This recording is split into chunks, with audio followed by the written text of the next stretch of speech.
ಜೈ ಭೀಮ್, ಜೈ ಜೈ ಭೀಮ್. ಓಂ ಆದಿ ಜಾಂಬವಂತಾಯ ನಮಃ. ನಾನು ಹೀಗೆ ಹೇಳೋದೇನೆಂದರೆ, ಈ ನಡುವೆ ಪಾರ್ಲಿಮೆಂಟಲ್ಲಿ ಒಂದು ಬಿಲ್ಲನ್ನು ಇಟ್ಟವ್ರೆ. ಇದು ಪಾಸಾಗಿಲ್ಲ, ಇದು ಪಾಸಾಗಬೇಕು. ಕಾರಣ ಏನಂದರೆ, ಪಾರ್ಲಿಮೆಂಟಲ್ಲಿ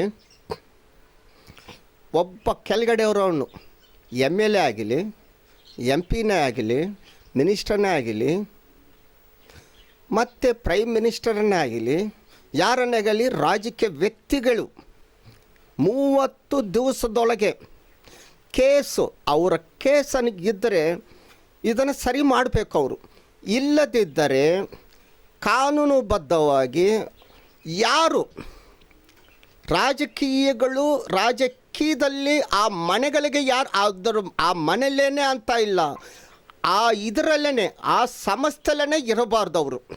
ಒಬ್ಬ ಎಮ್ ಎಲ್ ಎ ಆಗಲಿ, ಒಬ್ಬ ಎಂ ಪಿನೇ ಆಗಲಿ, ಒಬ್ಬ ಮಿನಿಸ್ಟರ್ನೇ ಆಗಲಿ, ಒಬ್ಬ ಪ್ರಧಾನ ಮಂತ್ರಿನೇ ಆಗಲಿ, ಯಾರನ್ನೇ ಆಗಲಿ, ರಾಜಕೀಯ ವ್ಯಕ್ತಿಗಳೇ ಈ ಬಿಲ್ಲು ಪಾಸ್ ಮಾಡಬೇಕು. ಯಾಕಂದರೆ ಇದು ತುಂಬ ಚೆನ್ನಾಗಿದೆ. ದುರುಪಯೋಗ ಈ ಕಾಲದಿಂದ ದುರುಪಯೋಗ ಇಲ್ಲ. 1945 ಸ್ವಾತಂತ್ರ್ಯ ಬರ್ತಾ ಇರೋವಾಗಲಿಂದನೇ ದುರುಪಯೋಗ ಆಗ್ತಾ ಇದೆ. ಕೇಳಿಸ್ಕೊಳ್ಳಿ ಮಹಾನುಭಾವರೇ, ಸ್ವಾತಂತ್ರ್ಯ ಬಂದಿರೋ ದಿವಸದಿಂದ ಈಗಲೂ ಕೂಡ ದುರುಪಯೋಗ ಆಗ್ತಾಯಿದೆ. ಇದನ್ನು ನಾನು ಖಂಡಿಸ್ತಾ ಇದ್ದೀನಿ. ನಾನು ಒಬ್ಬನೇ ಅಲ್ಲ, ಇಡೀ ಇಂಡಿಯಾದಲ್ಲಿ ಯಾರು ಎನ್ ಜಿ ಒಗಳಿದ್ದಾರೋ ಇದನ್ನು ಖಂಡಿಸ್ಬೇಕು. ಇದು ಬೇಕಾಗಿಲ್ಲ.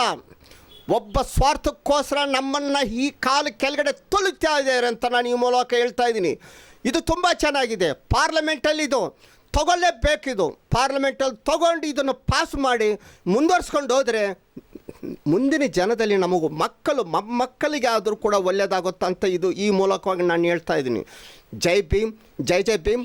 ಓಂ ಆದಿ ಜಾಂಬವಂತಾಯ ನಮಃ. ಸಫಾಯಿ ಕರ್ಮಚಾರಿ ಆಂದೋಲನ್ ಜಿ ಎನ್ ನಾಗೇಂದ್ರ ಈ ಮಾತುಗಳನ್ನು ಕೇಳಿಸ್ಕೊಂಡು ನಮ್ಮ ವಿನಯಕ್ಕೆ ಪ್ರೋತ್ಸಾಹ ಕೊಡಬೇಕಂತ ಈ ಮನವಿಯನ್ನು ನಾನು ಕೊಡ್ತಾಯಿದ್ದೀನಿ.